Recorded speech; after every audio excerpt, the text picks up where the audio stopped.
He is. He is. Yep. Yep. Yep. Assuming you saw the reports about the Karl Anthony-Towns trade, is there something you can say about that? Can't comment on it. What's it like to have a roster switch up or potentially switch up so soon? I can't comment on it. Being that you can't comment on a trade, can you talk about what you coach Karl Anthony-Towns, what kind of guy he is? Good try. Mitchell Robinson, what do you know about his recovery and how long he will be out for? There's no real time frame for it other than we want to make sure he's completely healthy before we move forward. So as we get more information down the road, but we're going to be patient and take our time with it. Is there any you know if he'll be back this season? Like, do you expect him to be back? Again, I don't want to put any sort of time frame. When he's ready to go, he's ready to go. So he's doing well. I can tell you that, like from what he's doing right now. And so again, we're just going to go step by step with that. Do you know what that is? Is it a no setback thing? It's just making sure that he's fully healed this time? Yeah, I think that's there's going to be. We have to have patience. Just let him work through it, and then we'll go from there. In your experience, hypothetically, when you want to acquire a foundational piece, how long do you anticipate that piece to be incorporated and up to speed? Well, I think going into any season, that's normally the biggest challenge is how quickly, and there's always change. Every year in the NBA, you're going to have some changes, and then how quickly can you get everyone onto the same page? So that's always the challenge. And then you have to be careful when you have a core that's been together that you don't skip over any steps, that you're starting at a zero base. And so you build the foundation first, and then you put your systems in, and you go from there. So, and you need everyone's total buy-in on that, and everyone has to work together. Do you plan on starting OG and Josh Hart forwards? Yeah, I have some ideas but I'm saying that now before we take a look at everything, and so I want to see how things unfold in camp first before I make a commitment to it. But I have some general ideas. So how much of a luxury would it be to play 5 out consistently? Well, I think we did that a lot last year, and I think you have to have versatility to it, and whether you're 4 out, 1 in, that converts into 5 out. And I think it opens up the basket. I think the more shooting you have and understanding, the type of shots and the value shots that you're looking for, and obviously we need as many easy baskets as we can get with the basket open, and then we want to get to the line and we want to shoot open threes, and that's no secret. So I think offensively we were pretty good last year, and I think we can make another step this year. You guys had a breakthrough season last year, despite a lot of injuries, despite some major changes along the way. Even without the thing that you can't talk about, Hartenstein's gone, Mikal Bridges is in. There's already been dramatic changes even before the thing that you can't talk about. What are the offseason conversations like when you think about continuity and saying, let's give this group a chance when they're finally healthy and have a full season together versus opportunities to make major moves? What is the line there? What are the conversations like about that balance?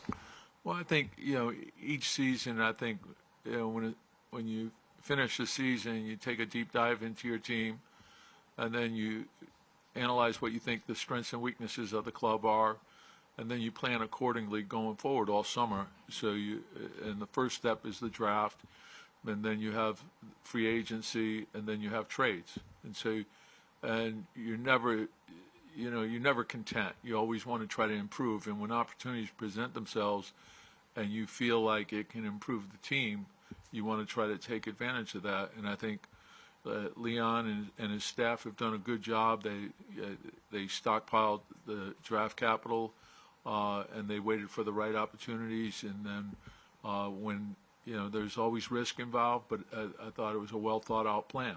Once Mitch is back, do you move him as a starter or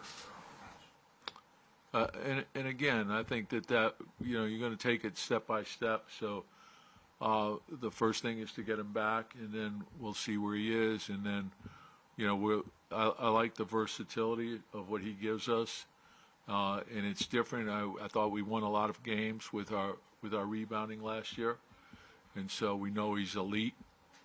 Offensive rebounder, probably the best in the league. Defensive rebounding, rim protection, pick and roll defense. So those are things that he adds to the team. So often when there's a trade in the season or a coaching change, whatever, everyone always talks about, well, we didn't have a full training camp. We didn't have this group together. What's the importance of training camp of actually what's so important about having your team ready when it's season? Well, I think, and I do think it's important. I think it's you don't want to skip over anything, any steps, and so you start with your individual fundamentals, and then you go to your team fundamentals. You install your systems. You get everyone to understand style of play, system, and then how you play off each other, and understanding the strengths and weaknesses of all your teammates. And so you want to play hard, you want to play smart, and then you want to play together. And it takes everyone working together, so they have to build chemistry doing that. But I think you're making a huge mistake if you're skipping over any of those steps. You start, no matter what happened last year, you start at a zero base the next season. So you have to build the foundation first. It's step by step. It's a long grind, and you prepare for that.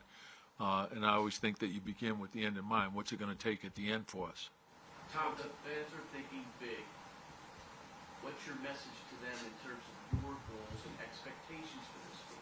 Yeah, I don't think it changes for us in terms of we know we have to go step by step. We're not going to get to the end of the season.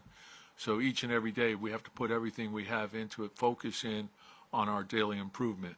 And then if we're doing the right things, the results will take care of themselves. And I think for our fans, we love our fans. We have the best support in the league. We have the best arena in the league, best city in the league. Right, so we know how important the team is to them, so we want to give them something that they can be proud of. Well, with that being said, the expectations are elevated. People are thinking conference spot championship. How are you guys addressing that internally?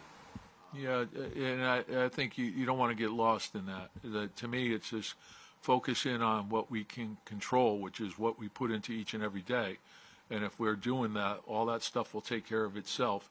Obviously, we appreciate that we have the fans that we do, and we're not shying away from anything. We're going to work. That's what we do. Coach, you mentioned the last couple of years the strengths and weaknesses you go through the sort of off-season premise. Offensive rebounding has been a big one for this team the last couple of years. With the changes in the center room, the center rotation, do you anticipate that still being a real strength for the team? And if not, how do you make up for it? Well, I think each team is different. So whatever the strengths of your players are, you want to try to take advantage of those. But you also have philosophy offensively of getting the ball into the paint. And usually if you can force a defense to collapse, right, we obviously want as many easy baskets as we can get, so we're going to play with pace. But we want to drive the ball into the paint and force people to collapse, and then that brings bodies off people, and that's what leads to the offensive rebounding. And also leads to kick-out threes and a lot of high-value shots. So that's what we strive for, and we try to work on that every day. The way that you guys recognize the offensive rebounding is like Mitch tends to be closer to the basket than not. Hartenstein went up and be closer to the basket than not. And you guys just have a different roster this year. How much do you like to change that balance of if you have, say, you're playing 5 out, you have all 5 guys spacing in the corner? Do you encourage guys to just space out? Do you want guys to be coming in closer to the basket to organize the offensive rebounding more? Have you played that? Yeah, I think that it's, and again, what you're seeing is a lot more people sending their wings to from the corners to the board. So we value that. The thing for us is how do we create more possessions? And so when, obviously with Mitch, it was more traditional. Isaiah played away from the basket quite a bit, and he still was able to get to the offensive boards. And then, we're athletic and we're quick, and we have some guys with unique skill sets. Josh is, can fly in from the perimeter, great anticipation. So, and oftentimes if you have deep penetration, and our offense was inverted the second half of the year, and we may be able to do that again. And, if the guards are inside, we allow them to go as well.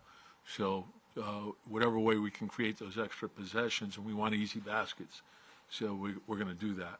And, whether it's offensive rebounding, forcing turnovers, whatever it might be.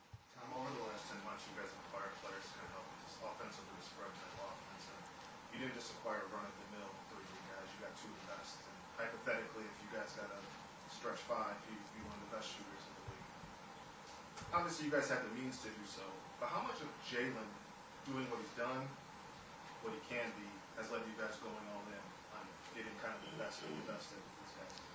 Yeah, and again, I think when you look at your team and you analyze, okay, what are the strengths and weaknesses of the team and who fits best? So you want to continue to try to add to it, and we know we still have a long way to go. And so if they complement the players that we have, then we want to look at them and try to add those guys and then try to have them fit in and be who they are. I think that's important. I don't want guys to change.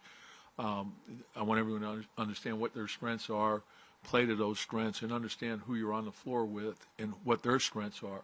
So I think if you get everyone working together and bringing the best out of each other, not only themselves, that's when you get great team play. What were discussions like, Tom, this summer as far as, when we were healthy last year, we had a team that for a month was killing everybody. Maybe we should bring that team back versus we don't know if they were good enough or not. Yeah, and again, I think that when your off season is to do a deep dive on your team, and then to also analyze, where you are in the league, and then you understand that the off season is really dedicated to, number one, improving the players that you have on your roster, and then the draft is coming, and you want to add players that you think could add in the draft, and then, as I said, free agency is right behind that, and then trades are happening all the time. There's Leon's constant and his staff constant discussions with all the teams in the league about who might be available, who might not be available, and then we're also taking calls. People, and I think when a team wins, the value of everyone goes up. So, and then you want to, if something makes sense and you think it can improve the team, you want to take a good hard look at it. Have you talked to Julius? I'll keep that private. I don't know if you've ever had a captain on your team before, but what do you think of Jalen becoming captain? Yeah, I'm a big. I want a team of leaders, and I always think the best leadership is what you do every day. And I've said this to you guys many times. Is like Jalen's not one of those guys that's going to get up in front of the team and say, "You got to do this, you got to do that," but blah blah blah. What you're going to see from Jalen is him coming in early every day, going through his routine, great concentration, great work ethic, team-oriented, all about his teammates. And to me, there's no better leadership than that. So I'm glad that he's been named captain, and he certainly deserves it and all that. But if he wasn't, he'd still be the leader because of what he does. And then we have a number of guys that are like that, and I think that's important. So when you have that and you get that type of commitment from your team when a new guy comes in or when you get a young guy who comes in, it's a great example for them to follow. And that's how you bring the best out of everyone. What was it like last season watching Dante step up and then flourish in the role that he was asked to flourish in last season? I can't comment on that right now. Coach, how do you see Tyler Kohler fitting in maybe as a backup point guard receiver? Yeah, obviously, we drafted him. There's a lot of things we like about him, so we're anxious to see him, in training camp, and we'll see where it goes from there. I'd always say the first step for a rookie coming in is to learn how to be a pro, and he's already exhibited great qualities. He's in the gym all the time, a hard worker, coming in multiple times a day. So he'll give himself the best shot possible, and he's already adding value to the team. How closely did you watch that Pacers Celtics series? And did it record you at all when you watched it? Anything else when we had done?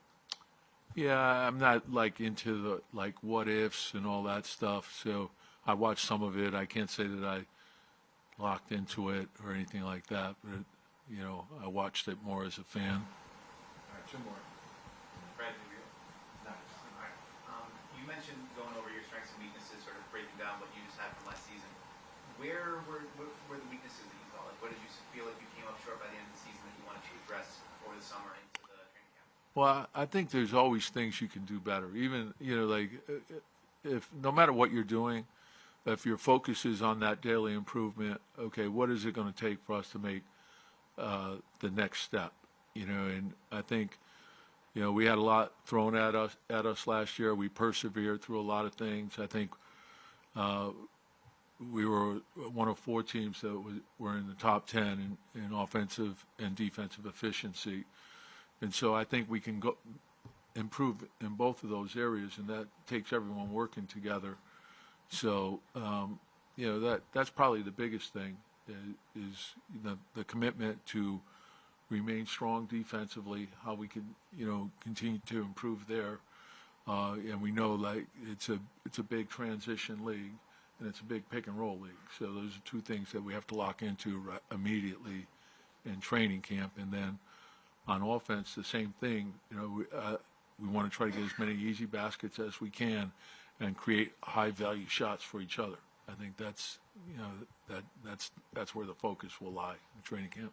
Tom, the extension over the summer, you were one of the longest tenured coaches here in recent memory.